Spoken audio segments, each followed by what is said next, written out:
नमस्कार दोस्तों, स्वागत है आप सभी का आज के इस महत्वपूर्ण और खास वीडियो में। बागेश्वर धाम का पर्चा आ चुका है, तुम्हारा नाम का पर्चा आ चुका है। अगर यह भविष्यवाणी गलत निकला तो पूरे 50 लाख का इनाम दूंगा। जी हाँ दोस्तों, आप सभी को यह बात बताना चाहेंगे, अगले 24 घंटे के अंदर यह बड़ी खुशखबरी आपका इंतजार कर रहा है। एक खुशखबरी इतना बड़ा है कि सुनते ही घर और परिवार खुशी से नाचे लगेंगे। जी हाँ दोस्तों, आपकी आंखों में खुशी की आंसू आ जाएंगे। 7 जन्मों की सबसे बड़ी खुशखबरी अब आप सभी की जिंदगी में आने वाला है। इससे आप सभी का जीवन एक झटके में सुधार ना जाए तो फिर कहना। बस हमारा असर देखना है कि वीडियो को सच्चे मन से लाइक करके इसे अंत तक देखिएगा। वीडियो शुरू करने से पहले हम आप सभी से एक महत्वपूर्ण बात करना चाहते हैं कि हम आप सभी के लिए अच्छे से जानकारी के लिए दिन रात मेहनत करते हैं। बहुत छानबीन करने की बात, आप सभी के लिए हम बहुत अच्छे जानकारियां लेकर आते हैं जो कि आप सभी के जीवन के लिए बहुत ही ज़रूरी होता है। और दोस्तों, इन सभी के लिए हम आपसे कुछ नहीं चाहते हैं, बस हम इतना चाहते कि आप हमारे चैनल को सब्सक्राइब कर लें और हमारे चैनल से जुड़ जाएं, जिनमें आपको 1 रुपया भी नहीं लगेगा। बस इतना हमारा आप सभी से हाथ छोड़कर प्रार्थना है, निवेदन है, तो हमारा भावना को ज़रूर समझिएगा और हमारे चैनल को सब्सक्राइब कीजिएगा। जी हाँ दोस्तों, बधाई हो, आपकी किस्मत संवर गई। कलयुग के सबसे बड़ी लॉटरी लगने वाली है। जी हाँ दोस्तों, हम आप सभी को यह बात बता दें कि भूल कर भी आज के इस वीडियो को आप नज़रअंदाज मत करना। समय निकालकर इस वीडियो को एक बार अंत तक ज़रूर देखना, चाहे कुछ भी हो जाए। अगर आप यह वीडियो देख लेंगे तो हम दावे के साथ कहते हैं कि आपकी पूरी जिंदगी बदल जाएगी। जी हाँ दोस्तों, हम सभी को बता दें कि यह वीडियो आपके लिए एक वरदान साबित होने जा रहा है। दोस्तों, इस बात की हम आपको गारंटी देते हैं क्योंकि इस वीडियो में हम आपको ऐसी रहस्यमयी और गुप्त लेकिन बहुत ही आवश्यक बातें बताने जा रहे हैं जिन्हें अब तक आपको किसी ने बिल्कुल भी नहीं बताया होगा। जी हाँ दोस्तों, और हम आपको भरोसा दिलाते हैं कि यदि आपने इन बातों को अपने जीवन में शामिल कर लिया तो आपका जीवन जैसा आप चाहेंगे वैसा हो जाएगा। जो भी आपकी इच्छाएं होंगे सब पूरी होंगे और आप ईश्वर के प्रिय और भक्त बनकर अपना जीवन भी जिएंगे।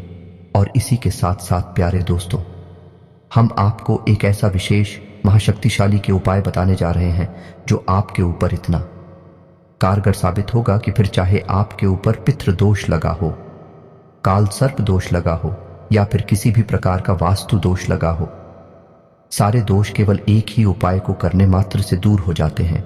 जी हाँ दोस्तों में, और यह उपाय हमारे पुराणों में वर्णित है। तो इस उपाय को यदि आप पूरे भरोसे के साथ करेंगे, पूरे विश्वास के साथ करेंगे, तो यह उपाय आपके जीवन में एक बड़ी क्रांति लेकर आएगा। इसलिए दोस्तों, हमारा आपसे निवेदन है कि वीडियो को पूरा देखें, वीडियो का एक भी भाग मिस ना करें, क्योंकि इस वीडियो में आवश्यक बातें हर एक अंश में, हर एक भाग में बताई जा रही हैं जिन्हें आपको ध्यान से सुनना है। और यदि आप इन बातों को समझ जाएंगे और अपने जीवन में अपना लेंगे तो आपकी हर मनोकामना निश्चित तौर पर पूर्ण होने जा रही है। हम आपको अपने पिछले कई वीडियोस में ये बता चुके हैं कि आपकी ग्रह दशा अच्छी चल रही है और आपका समय अच्छा चल रहा है। अब आपके जीवन में कोई समस्या नहीं रहेगी, लेकिन फिर भी हम जानते हैं कि कुछ लोग हैं जो अभी भी समस्याओं से पीड़ित हैं। उनके जीवन में उद्धार कभी हो नहीं पाया है, उनकी मेहनत का उन्हें सही फल अब तक प्राप्त नहीं हो रहा है, जिसका नतीजा यह है दोस्तों कि आप लोग अपनी समस्याओं के समाधान के लिए इधर उधर भटक रहे हैं। कोई आपसे कह देता है कि आपके ऊपर पितृ दोष है, कोई कह देता है वास्तु दोष है, कोई कह देता है कि ग्रह दोष है, लेकिन आपको समझ में नहीं आ रहा है कि आप किस दोष का निवारण करें और कैसे आपके जीवन में खुशियां आएंगी। तो आपको बस इतना करना है कि इस वीडियो को शुरू से लेकर अंत तक देखना है। इस वीडियो में हम आपको बहुत ही जरूरी रहस्यमय बातें बताएंगे जिन्हें जानने के बाद निश्चित तौर पर आपके जीवन एक क्रांति गठित होगी और आपका जीवन बदल जाएगा। तो चलिए दोस्तों, वीडियो की शुरुआत करते हैं, लेकिन आपसे एक निवेदन है कि पूरे भक्ति भाव के साथ कमेंट में जय मां भवानी अवश्य लिखें। माता आपका कल्याण करेंगे। और दोस्तों, एक बड़ी आप यह बात तो जानते ही होंगे कि गुरु का ज्ञान पाने के लिए गुरु को प्रसन्न करना बहुत आवश्यक है। और हम आपसे किसी चीज का कामना नहीं करते हैं, बस आप हमारे चैनल को सब्सक्राइब कर लें। ऐसी हमारा हृदय बहुत प्रसन्न होगा और आप हमारा सदैव प्रिय बनकर रहेंगे। जी हाँ दोस्तों, अब हम जानते हैं कि आप अपने मन में ईश्वर के लिए एक गहरा जुड़ाव रखती हैं, भाव रखते हैं, लेकिन आपकी भक्ति का एक अलग स्तर है। सामान्य लोगों को वह समझ में नहीं आता है क्योंकि आप दिखावीबाजी नहीं करते हैं। आप ईश्वर से सच्ची भक्ति करते हैं, दिखावीबाजी और ढोंग पर नहीं पड़ते हैं। तो दोस्तों, आज हम आपको बताएंगे कि भगवान से आपको अपनी हर एक इच्छा कैसे मनवाने हैं। जब भी आप मंदिर जाते हैं तो आप ध्यान रखें कि जब भी आप मंदिर में जाकर भगवान से कहते हैं कि हे भगवान, हमें यह चाहिए या हमें यह मिल जाए, नौकरी लग जाए, व्यापार में तरक्की हो जाए, या फिर हमारा बच्चा अच्छे नंबरों से पास हो जाए, वगैरह वगैरह, तो आपकी सारी इच्छाएं भगवान कभी पूरी नहीं करने वाले हैं। जी हाँ दोस्तों, इसलिए लोग अक्सर मंदिरों के चक्कर लगाते रहते हैं और उनकी इच्छाएं पूर्ण नहीं होती हैं। कभी कभार यदि उनके कर्म प्रबल हैं तो इच्छाएं पूर्ण हो ही जाती हैं, लेकिन सामान्य तौर पर ऐसा देखा गया है कि लोगों की इच्छाएं पूर्ण नहीं होती हैं। फिर लोग कहते हैं कि भगवान हमारी सुनते ही नहीं हैं। लेकिन दोस्तों, आज हम आपको बताते हैं सही तरीका कि आपको कैसे भगवान से अपनी इच्छाएं पूर्ण करवानी है। दोस्तों, याद रखना कि जब भी आप कुछ मांगेंगे तो आपकी भक्ति अपूर्ण रहेगी, उसमें मिलावट रहेगी।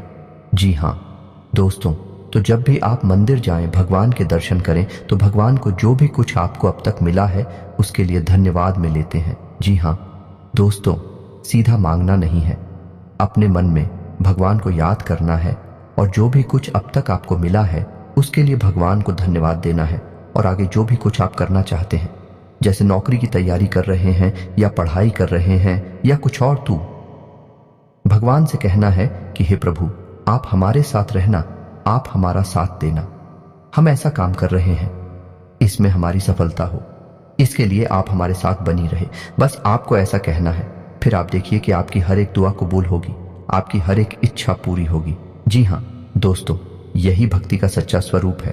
पहले आभार, फिर ईश्वर का साथ, यही तो भक्ति का सच्चा प्रमाण है। और वह कहावत तो आपने सुनी ही होगी कि बिन मांगे मोती मिले, मांगे मिले न भीख। जी हाँ दोस्तों, तो ये तो था कि कैसे भगवान से बात करनी है, कैसे अपनी इच्छाएं पूरी करवानी है।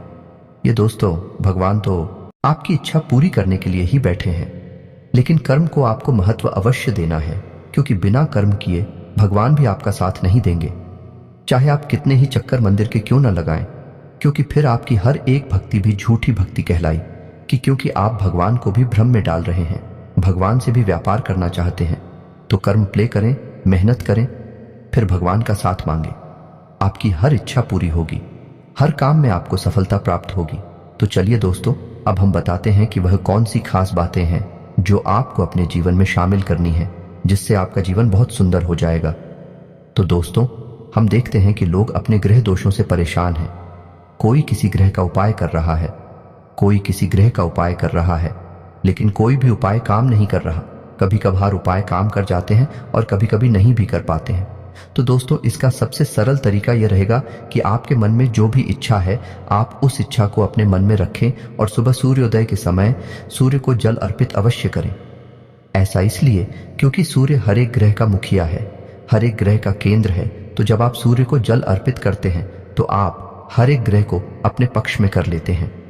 जी हाँ दोस्तों, अब करना आपको यह है कि जब भी आप अपनी कोई इच्छा पूर्ण करवाना चाहते हैं तो आप उस इच्छा को अपने मन में याद करें, और जिस जल को आप सूर्य को अर्पित करने जा रहे हैं उस जल में थोड़ी सी चीनी अवश्य मिला लें। इस उपाय को करने से आपकी हर एक इच्छा पूर्ण होगी और आपके ऊपर जो भी ग्रह दोष लगे हुए हैं वे 2 साल के हो जाएंगे, कम हो जाएंगे। जी हाँ दोस्तों, और यदि आप इस कार्य को रोज नहीं कर पाते हैं, यदि आपकी जीवन शैली व्यस्त है, तो आप कम से कम रविवार के दिन तो इसे अवश्य करें हैं। और जब भी आप इस क्रिया को करें उस समय ओम सूर्याय नमः इस मंत्र का 11 बार जप अवश्य करें। फिर आप देखें आपका जीवन बहुत ही सुंदर हो जाएगा। तो एक गलती और है जो अक्सर लोगों के घरों में देखी जाती है कि महिलाएं जब भी आटा गूंजती हैं तो आटे को ढूंढने के बाद उसे रख देती है कुछ समय के लिए, उसके बाद फिर रोटियां बनाती हैं। इसमें गलतियां हो जाती है कि जब भी आटा गूंद आ जाता है उसे ढूंढकर यूं ही रखकर छोड़ दिया जाता है। दोस्तों, याद रखें कि जब भी खुदा हुआ आटा यूं ही छोड़ दिया जाता है तो वह पिंड का रूप ले लेता है और पितरों का भोजन बन जाता है। और जब आप उस आटे की रोटी खाते हैं तो असल में आप पितरों का भोजन खा रहे हैं। आपको पितृदोष से कोई बचा नहीं सकता है, आपको पितृदोष भयंकर तरीके से परेशान करेगा। तो अब आपको करना क्या है, तो आज हम आपको बताते हैं। आटा गूंदने की और रोटी बनाने की सही विधि। तो आपको क्या करना है कि तांबे के पात्र में जल लेना है और उस जल से ही आटा गूंदना है, और जो जल बच जाए उसे किसी पौधे में डाल देना है। उसके बाद कोशिश करें उस आटे से तुरंत रोटी बनाते, और यदि समय है रोटी नहीं बनानी है तो उस आटे में उंगलियों के निशान बनाएं और उसे गीले नमी वाले कपड़े से ढककर रख दें। जी हाँ दोस्तों, तभी वह आटा बचेगा। और यदि आपने ऐसा नहीं किया, उसे सीधा सीधा कहीं पर रख दिया, तो वह पिंड का रूप ले लेगा। जी हाँ दोस्तों, तो आपको यह ध्यान रखना है, आप इस तरह से यदि आंखें खुलेगी और रोटियां बनाएंगे, आप कम से कम पितृ दोष से तो बच ही जाएंगे। जी हाँ दोस्तों, आप इतने ही पितृ दोष के उपाय करते रहे, लेकिन यदि आप आटा गूंदने में यह गलती करते हैं, रखे हुए आटे की रोटी खाते हैं या फिर बाद से आटे की रोटी खाते हैं, बासी रोटी खाते हैं, तो आपको पितृदोष से कोई भी इस संसार की शक्ति बचा नहीं सकती। आपके घर में सद्गति कभी आ नहीं सकती। इसी प्रकार दोस्तों, अब आपको बताएंगे कि जब आप उस सोने के लिए जाते हैं तो आपको क्या करना है। तो अपने तकिए के नीचे आपको एक हरी इलायची रख लेनी है और एक मोर पंख रख लेना है। जी हाँ दोस्तों, इसे होगा ये कि आपको बहुत मीठी नींद आएगी, आपका मन एकदम शांत रहेगा और आपका सोया हुआ भाग जाग उठेगा। जी हाँ दोस्तों, और धन से जुड़ी हुई समस्याएं आपकी धीरे धीरे दूर होनी शुरू हो जाएंगे। दोस्तों, पुराने जमाने में हमारे पुरखे पूर्वज छोटे छोटे तमाम उपाय अपने जीवन में करते रहते थे, जिसकी वजह से घरों में शांति रहा करती थी। किसी भी प्रकार का क्लास नहीं होता था। धन दौलत भले ही थोड़ी कब हुआ करती थी, लेकिन जितना भी था बड़ा सुकून का था। घर में शांति रहती थी, आपस में प्रेम रहता था। लेकिन आज के समय में लोगों के पास चाहे धन दौलत हो या ना हो, लेकिन शांति, सुकून और आपसी प्रेम नहीं हो सकता। जिसका कारण यह है कि हम अपनी आध्यात्मिक और धार्मिक परंपराओं को पूर्ण रूप से भूल चुके हैं। ऐसी ऐसी गलतियां कर जाती हैं जिनका खामियाजा हमें जीवन भर भुगतना पड़ता है। इसी के साथ साथ दोस्तों, आपके घर में जो तुलसी का पौधा है उसमें आप कलावा अवश्य बांधे। जब आप अलावा तुलसी के पौधे में बनते हैं तो आपके घर में जो भी विपदा आएगी, जो भी समस्या आएगी, वह आपके दरवाजे से ही लौट जाएगी। जी हाँ दोस्तों, तुलसी का पौधा हमारे घर में सकारात्मक ऊर्जा का प्रतीक होता है, और जब आप कलावा बांधते हैं तो तुलसी के पौधे की शक्ति कई गुना बढ़ जाती है। फिर कोई नकारात्मक ऊर्जा हमारे घर में प्रवेश नहीं कर सकती है। दोस्तों, आपने सुना ही होगा कि जिस घर में भूतों का वास होता है, प्रीतों का वास होता है, उस घर में तुलसी पहले सूख जाती है। उस घर में तुलसी कभी पनप ही नहीं सकती है। इसीलिए तुलसी को सकारात्मक ऊर्जा का प्रतीक माना जाता है। और यदि आप तुलसी के पौधे का संपूर्ण लाभ लेना चाहते हैं तो उस पौधे को कलावा अवश्य बांधें। जी हाँ दोस्तों, हम जानते हैं कि आप काफी मेहनत करते हैं, आपने अपने जीवन में काफी संघर्ष किया है। अब संघर्ष का फल प्राप्त करने का समय आ गया है। हमारी भरसक कोशिश है, हम बहुत मेहनत करते हैं और आपके लिए बहुत विशेष ज्ञान है, ढूंढ कर लाते हैं, आपके लिए वीडियो के रूप में प्रस्तुत करते हैं, ताकि आपका जीवन सुंदर हो जाए, आपके जीवन से हर एक कष्ट दूर हो जाए। यदि हम 1% भी इस कार्य में कामयाब होते हैं तो हम मान लेंगे कि हमारी मेहनत सफल हो गई और मां भद्रकाली के लिए हमारी भक्ति भी सफल हो गई। जी हाँ दोस्तों, अब हम आपको बताने जा रहे हैं वह विशेष उपाय जो हमारे प्राणों से लिया गया है, और इस उपाय को करने से किसी भी प्रकार का दोष, चाहे वह हमारे घर में हो, चाहे वह हमारे स्वयं के ऊपर हुआ, किसी भी प्रकार का दोष दूर हो जाता है। जी हाँ दोस्तों, उपाय को ध्यान से सुने कि आपको करना क्या है। आपको यह उपाय अमावस्या के दिन करना है। जी हाँ दोस्तों, आपको यह करना है कि एक बेल का फल लेना है।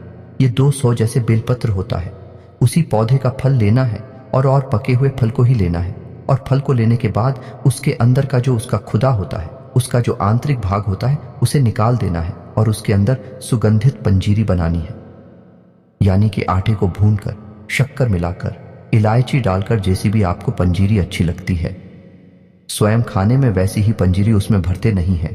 इसके बाद आपको सूर्योदय होने के 1 घंटे बाद तक आपको यह उपाय करना है।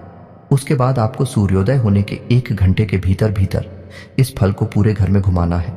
जी हाँ दोस्तों, अपने घर के हर एक कोने में, हर एक कमरे में इसे लेकर जाना है और घर के हर एक सदस्य का इससे स्पर्श कराना है।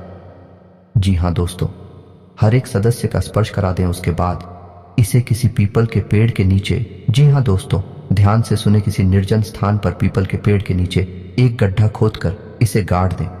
जी हाँ दोस्तों, मिट्टी के नीचे इसको दबा दें। उसके बाद सीधे वापस आ जाएं, मुड़कर ना देखें।